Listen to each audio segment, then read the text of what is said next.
bonne nouvelle selon Marc. Marc, chapitre 1. La bonne nouvelle de Jésus-Christ, Fils de Dieu, commence ici. Dans le livre du prophète Ésaïe, on lit: Moi, Dieu, je vais envoyer mon messager devant toi pour préparer ton chemin. Quelqu'un crie dans le désert: Préparez la route du Seigneur, faites-lui des chemins bien droits. Ainsi Jean-Baptiste vient dans le désert. Il lance cet appel: Faites-vous baptiser pour montrer que vous voulez changer votre vie, et Dieu pardonnera vos péchés. Tous les habitants de la région de Judée et de la ville de Jérusalem viennent vers Jean. Ils avouent leurs péchés devant tout le monde, et Jean les baptise dans l'eau du Jourdain. Jean porte un vêtement en poil de chameau, et il a une ceinture de cuir autour de la taille. Il mange des sauterelles et du miel sauvage. Il annonce: Celui qui va venir après moi est plus puissant que moi. Je ne suis pas digne de me baisser pour lui enlever ses sandales. Moi, je vous ai baptisé dans l'eau, mais lui, il vous baptisera dans l'Esprit Saint. Alors Jésus arrive de Nazareth, village de Galilée. Jean le baptise dans le Jourdain. Au moment où Jésus sort de l'eau, il voit le ciel s'ouvrir, et il voit l'Esprit Saint descendre sur lui comme une colombe. Une voix vient du ciel et lui dit: Tu es mon Fils très aimé.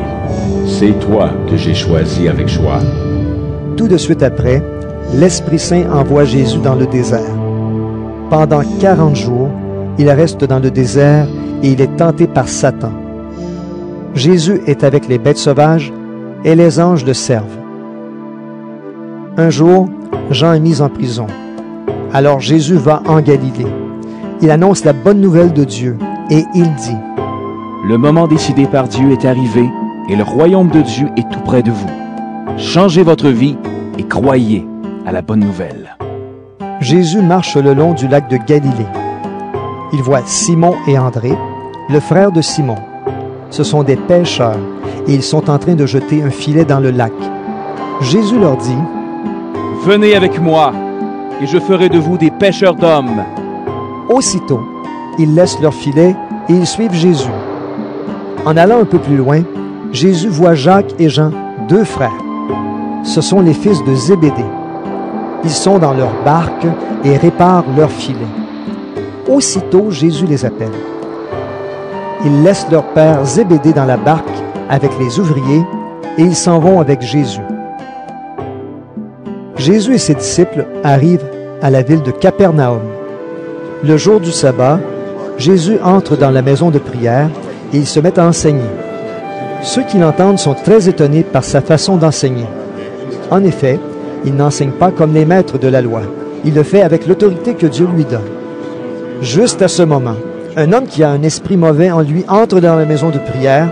Il se met à crier: Jésus de Nazareth, qu'est-ce que tu nous veux? Est-ce que tu es venu pour notre malheur? Je sais bien qui tu es. Tu es le Saint que Dieu a envoyé. Jésus menace l'esprit mauvais en lui disant: Tais-toi et sors de cet homme. L'esprit mauvais secoue l'homme avec force et sort de lui en poussant un grand cri. Tous sont très étonnés et ils se demandent entre eux: Qu'est-ce qui se passe?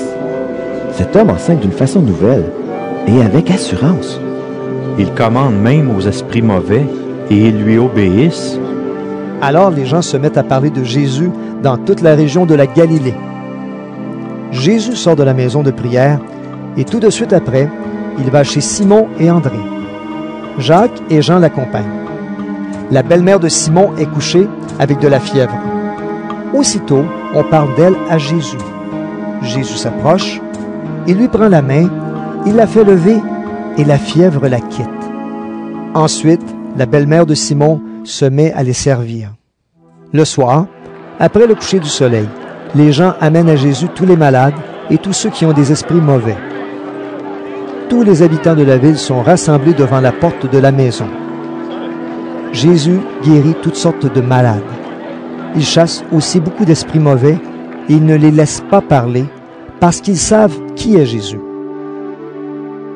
Le matin suivant, Pendant qu'il fait encore nuit, Jésus se lève et sort de la maison.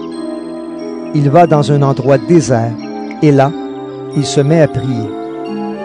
Simon et ceux qui sont avec lui partent le chercher. Ils le trouvent et lui disent, « Tout le monde te cherche! » Jésus leur répond, « Allons ailleurs, dans les villages voisins. Là-bas aussi, je dois annoncer la bonne nouvelle. En effet, c'est pour cela que je suis venu. » Et Jésus va dans toute la Galilée. Il annonce la bonne nouvelle dans les maisons de prière et il chasse les esprits mauvais.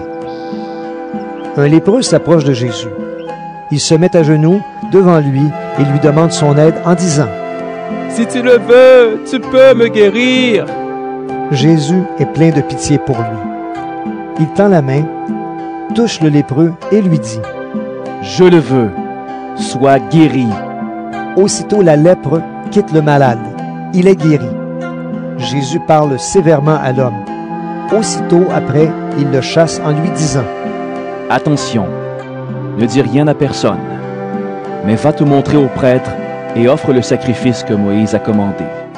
Ainsi, tous sauront la preuve que tu es guéri. » L'homme s'en va, mais il se met à raconter partout et à tout le monde ce qui s'est passé. C'est pourquoi Jésus ne peut plus se montrer dans une ville.